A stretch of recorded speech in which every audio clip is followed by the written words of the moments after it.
Hey, and welcome back to Chaos to Calm. I'm Sami, and if this is your first time here, hi, I'm really glad you found this place. So today I want to talk to you about something that I don't think gets nearly enough airtime, and it's this. What happens to you when your child is anxious? Not your child, not your adult child, you. Because I think most of us, when we're in the thick of it, supporting a young adult with anxiety, BPD, EUPD, whatever label fits or doesn't fit, we become so focused on them, on their feelings, their triggers, and their next crisis, that we completely forget to notice what is happening inside us. And what is actually happening inside us is a lot.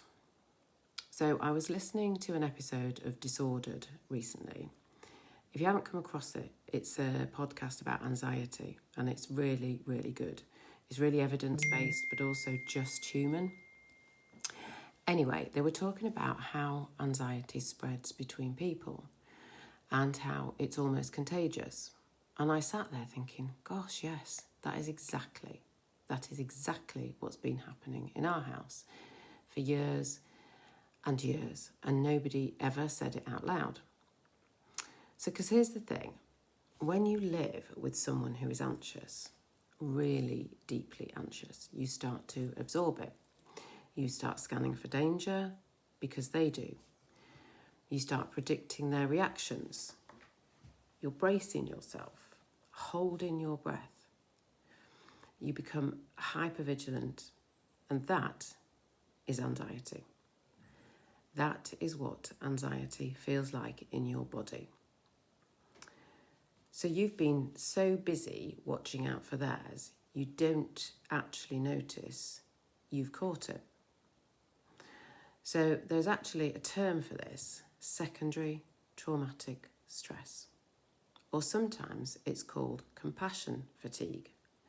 And it actually happens to therapists, nurses, and to carers. And it absolutely happens to mums. And this doesn't mean you're weak. It doesn't mean you are not coping. It means you are human. And you have been caring deeply and consistently for someone who is really struggling. And that does take a toll on you. So just sit with that for a second.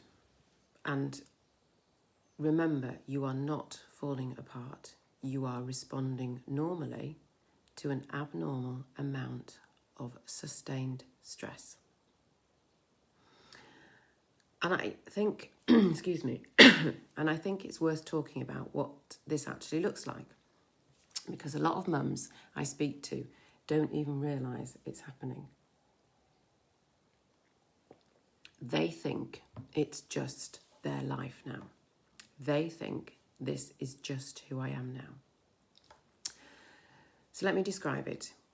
You will find yourself checking your phone constantly, not for Instagram, not for emails, but for them.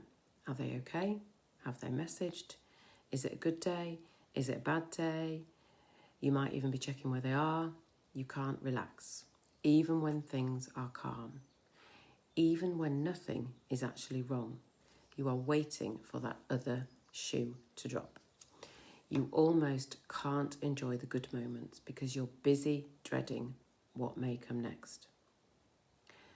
You've stopped making plans because plans might get cancelled, and you cannot predict how they will be. So it's easier just not to bother.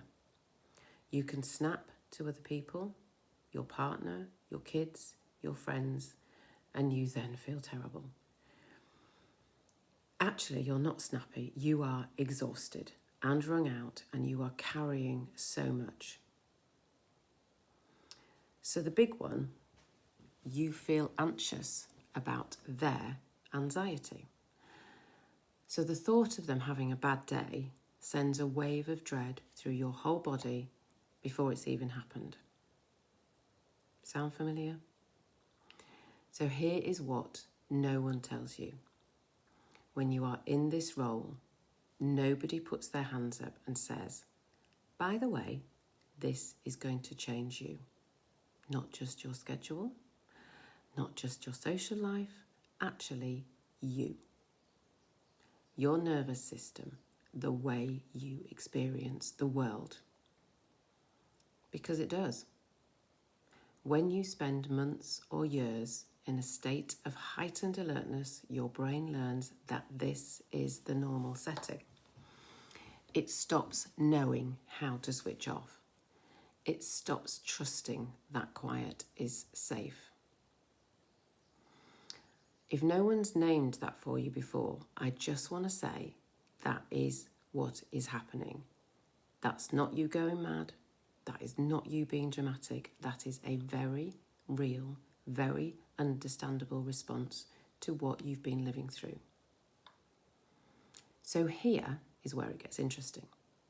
Because when we notice we are feeling this way, anxious, on edge, exhausted, what do most of us do? We try to fix it by fixing them.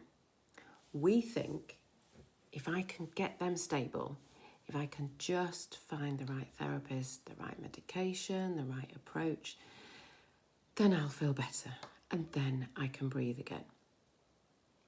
And absolutely, I really get it. I really do. Because that feels logical. Their anxiety is the source. So we remove the source, we remove the feeling. But get this, it doesn't work like that. Because even if things do improve, and they can, I really believe they can, your nervous system doesn't automatically reset. You have been on high alert for so long that calm feels suspicious, and you don't know how to trust it. And more than that, you cannot actually control their recovery. You can support it, you can love them through it, but you cannot control it. And trying to is one of the most exhausting things in the world. So what do you do instead? Okay, first you name it, which you are absolutely doing right now by listening to this. You stop pretending that you are fine when you are not. You stop wearing coping like a badge of honour when actually coping is costing you everything. Secondly, you start to notice your own signals. What does anxiety feel like in your body? For me, it's always in my tummy. It flutters, I feel nauseous, and I get this kind of a low-level hum of dread that I used to just push through. Now I notice it. I don't always know what to do with it, but I notice it, and that matters. And thirdly, this is the bit people push back on. You do something that is just for you. Not productive, not for them, but for you. Even if it is 20 minutes, even if it's a walk, sitting in the car, eating a biscuit in peace, whatever it is that matters, because you cannot pour from empty. I know that sounds like a fridge magnet, but do you know what? It's so true. And fourth, find your people, the ones who get it, not the ones who say, oh yeah, teenagers are really hard. And what they mean is their kid won't tidy their rooms. The ones you genuinely understand what it's like to love someone who is struggling in their way. Isolation is one of the worst things about this, and you were never supposed to do it alone. So if you took anything from today, I hope it is this. Your anxiety is real.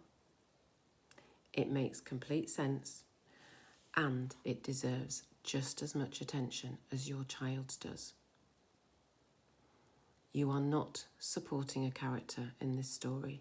You are a main character too, and your well-being matters. Not just because it helps you support them better, though it does, but because you matter. Right, that's me for the week. If this episode resonated with you, I'd love it if you shared it with another mum who might need to hear it today. And if you want to come find me, I am at chaos-calm.org.uk. There are free resources there and a community of mums who get it, called The Harbour. Take care of yourself this week, and I really mean that. And I'll see you next time.